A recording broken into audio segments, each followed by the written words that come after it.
Diyos ko, halos magpatayan na ang dalawang to.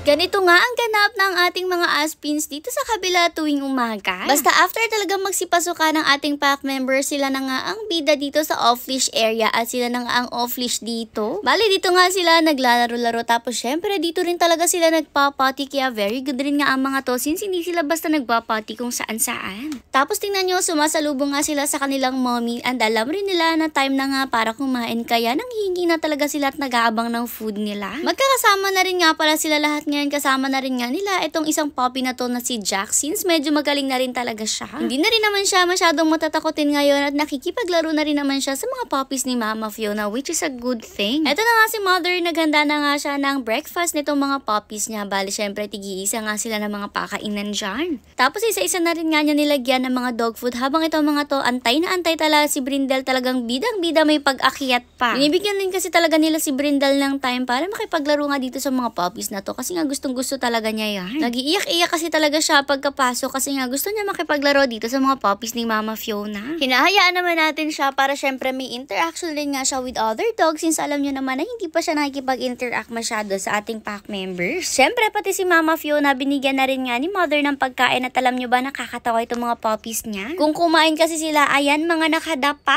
Ay grabe, parang antatamad, diba? Pero sabi nga ni Mother siguro daw ay nabababaan sila sa pakainan at dapat talaga elevated yung mga pagkain nila at gagawin nga daw ni Mother yan ng paraan. Sabi rin nga ni Mother dapat daw siguro pati pack members natin elevated yung mga pakainan para hindi sila masyadong tungong-tungo kung kumain. Kasi imagine nyo nga mga puppies pa lang sila at hindi pa talaga masyadong katangkaran pero hirap na nga silang kumain masyado at lagi sila nakadapa kung kakain. Dahil nga nabababaan na sila sa pakainan, paano pa daw kaya yung ating pack members na ang lalakit ang tatanggad tapos mababa rin talaga yung pakainan. Tingnan nyo nga itong mga puppies na to, umalis na nga sila sa mga pagkain nila pero bumalik nga ulit tapos nakadapa pa rin. Si Brindle naman nakakain na siya sa loob kasabay ng pack members kaya naman nagpapaaraw na nga lang siya dyan at tingnan nyo talagang doon siya pumepwesto kung nasaan yung init. Grabe naman talaga itong si Brindle, palagi rin nga niyang gusto na nasa initan siya. Kaya imagine nyo na lang kung anong pakiramdam niya pag nasa loob, naka-aircon siya, mas bet na bet nga niya yung naiinitan siyang ganyan. Habang itong mga puppies nga yan sinumpa ni Mother para nga makita nyo kung ano yung pwestuhan nila kapag kumakain, talagang hanggang sa maubos yung pagkain nila, nakadapa nga silang ganyan. Nakikisalo rin nga pala sa kanila itong si Jax tapos nakaupo na rin nga siya kung kumain. Siguro nakikita niya nga sa mga puppies na to kaya ginagaya niya. Si Brindle rin nga tumayo siya saglit dyan tapos tingnan nyo bumalik ulit siya sa initan. O diba napakagaling ng batang ito. Anyways, after nila magsikainan, ayan binigyan na rin nga sila ng tubig na iinumin nila dyan. Yung iba nga umiinom muna saglit tapos saka sila babalik dito sa pagkain nila. In fairness naman kahit medyo matagal nga silang kumain, nauubos rin naman nila lahat ng pagkain na binibigay ni Mother sa kanila. Si Brindle naman tingnan nyo mukhang inaantok na nga dito sa may initan na talaga nakahiga na siya. Mukhang dyan na nga niya gustong tumira.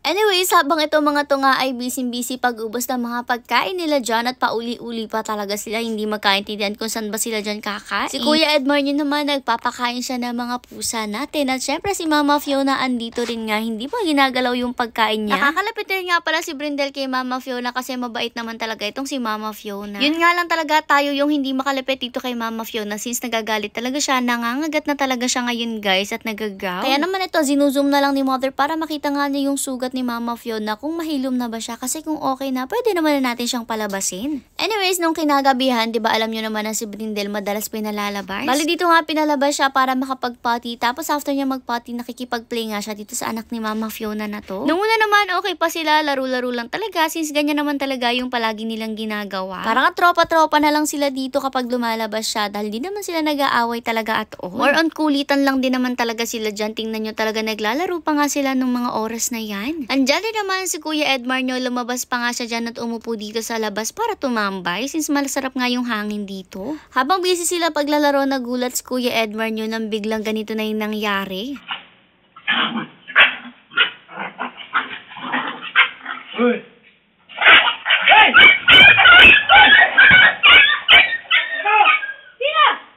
Ayan, kita nyo naman nagkapikunan at si Brindel talagang kinagat niyang maigi yung isang puppy na kahit sumigaw na nga ng hoy si Kuya Edmar nyo, hindi sila tumigil. Alam nyo naman, usually sa sigaw pa lang na hoy ni Kuya Edmar nyo, takot na to mga to. Pero itong si Brindel talagang hindi niya tinigilan yung puppy. Talagang nanggigil siya, kagat-kagat niya at hindi niya talaga pigilan at hindi niya bitawan. Kaya naman wala ng choice si Kuya Edmar nyo kung hindi paluin na nga siya. Yun nga lang, yung palo na yun, hindi rin talaga tumama kay Brindel at sumala talaga. Kaya naman ayan, hindi rin agad basta nakaalis si Brindel at nakagat pa nga niya ng more pa yung puppy. 1,000. Wow! Eto na yung hinihintay ko! Sabi ko tuloy-tuloy lang natin para makakuha ng 1,000! 2,250! Eto na yun! Wow! Guys, panibagong araw, panibagong laro na naman tayo sa Tala 888. Gusto ko ngayon maglaro kay Golden Era. 225 ang isang ticket. Bili tayo ng 10 tickets. Para makapag-scratch na. I-excite na ako na makakuha ng malaking prize.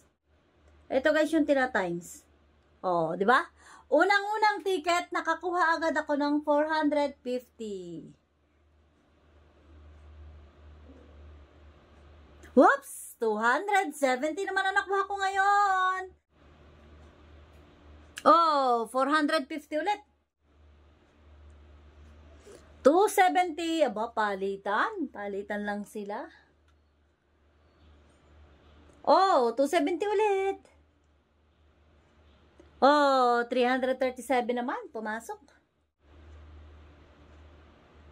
Oh, 270. Wow, 270. Oh, 270 na naman. Oh, 270 ulit. Tuloy-tuloy lang pag-scratch natin kasi gusto ko talagang makakuha ng malaking prize today. Sana makakuha tayo. Oh, 337. Wow, 337 ulit. 450.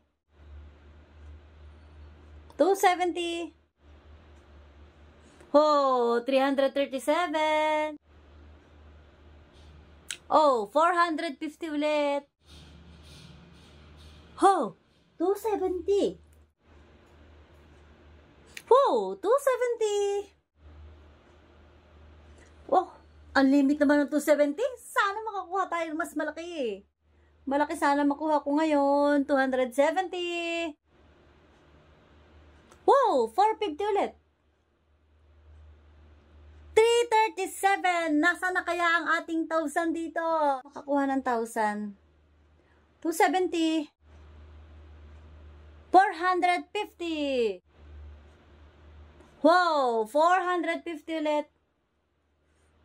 Woohoo! 450. Unang 1,000.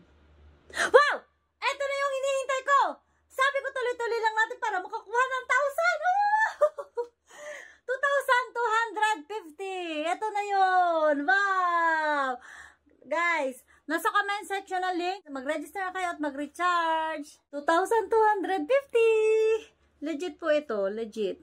Mag-scratch pa ako. Baka makakuha pa ulit ako ng malaki. O, 337. Tuloy-tuloy ko lang pag-scratch. O, 337 ulit. Wow! 450. Wow! 270.